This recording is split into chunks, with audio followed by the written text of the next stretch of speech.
നമുക്കറിയാം കനത്ത മഴയായിരുന്നു തിരുവനന്തപുരത്ത് കഴിഞ്ഞ മണിക്കൂറുകളിലെല്ലാം. കഴിഞ്ഞ ദിവസങ്ങളിൽ നല്ല ശക്തമായ മഴ തിരുവനന്തപുരത്ത് ഉണ്ടായി. 12 മണിക്കൂറോളം തോരാതെ പെയ്ത മഴയിൽ തിരുവനന്തപുരം നഗരം അക്ഷരാർത്ഥത്തിൽ മുങ്ങി എന്ന് പറയാം. കിഴക്കേക്കോട്ട, ചാല, തമ്പാനൂർ ഉൾപ്പെടെയുള്ള നഗരകേന്ദ്രം മുഴുവൻ വെള്ളക്കെട്ടിലായിരുന്നു. താഴ്ന്ന പ്രദേശങ്ങളിൽ വെള്ളം കയറിയതോടെ ജനം അക്ഷരാർത്ഥത്തിൽ ദുരിതത്തിലായി. പാർവതി പുത്തനാറും ആമയിഴഞ്ചാൻ തോടും കരകവിഞ്ഞൊഴുങ്ങി. വേളിപ്പുഴി മുറിക്കാൻ വൈകിയതാണ് തലസ്ഥാനത്തെ വെള്ളക്കെട്ടിൽ ആഴ്ത്തിയത് എന്നതാണ് ഇപ്പോൾ ഉയരുന്ന ആക്ഷേപം.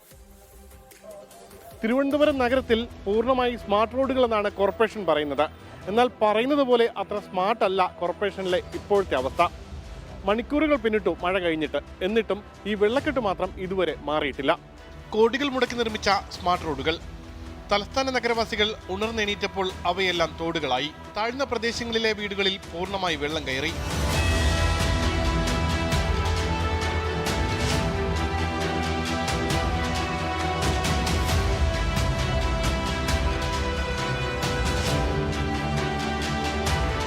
സ്മാർട്ട് സിറ്റി വന്നിട്ട് ഇവിടുത്തെ താഴ്ചയായി പോയി.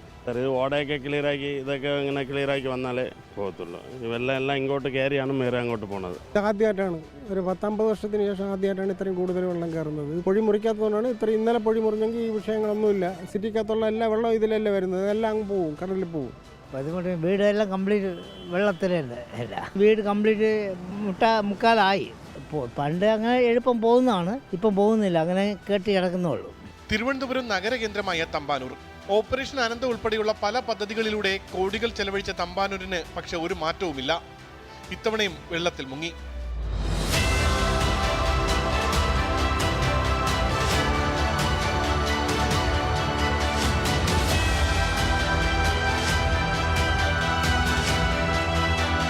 കിഴക്കേക്കോട്ട, പഴവങ്ങാടി, ചാല, ആക്കുളം, വെൺപാലവട്ടം, കരിക്കകം ഉൾപ്പെടെയുള്ള പ്രദേശങ്ങളും വെള്ളത്തിലായി.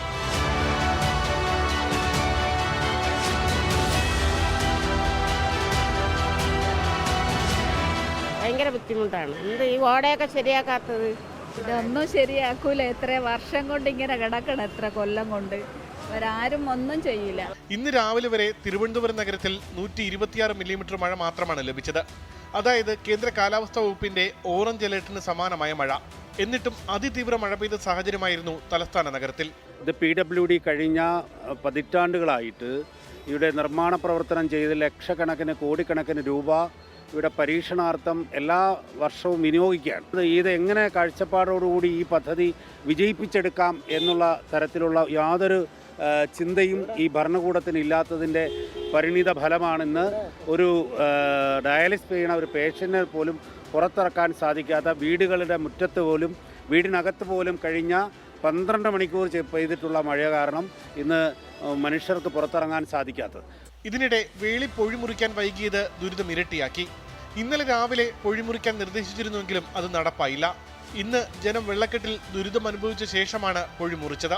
പൊഴി മുറിച്ചു. രാവിലെ പൊഴി മുറിച്ചതോടുകൂടി നഗരത്തിലെ വെള്ളം കുറച്ച് വരിഞ്ഞ് താഴ്ന്നു പോകുന്ന സ്ഥിതിവിശേഷം ഉണ്ടായിട്ടുണ്ട്. സാറിന് തമ്മാൻ്റെ അങ്ങനെ വെള്ളം കുറച്ച് നാളായിട്ട് കയറുന്നില്ലായിരുന്നു. കിഴക്കേക്കോട്ട് ഈ വെള്ളം കയറുന്നില്ലായിരുന്നു. ഈ വെള്ളമല്ലേ എപ്പോഴാണ് എങ്ങോട്ട് പോകണം അങ്ങോട്ട് പോകണമെന്ന് പറയാൻ വേണ്ടി പറ്റില്ല. പൊഴി യഥാർത്ഥത്തിൽ ഇന്നലെ തന്നെ മുറിക്കേണ്ടതായിരുന്നു. ഞാൻ മനസ്സിലാക്കുന്നത് ഇറിഗേഷൻ ഡിപ്പാർട്ട്മെൻറ്റിന് ഗവൺമെൻറ് നിർദ്ദേശം കൊടുത്തിട്ടുണ്ടായിരുന്നു എന്നാണ്.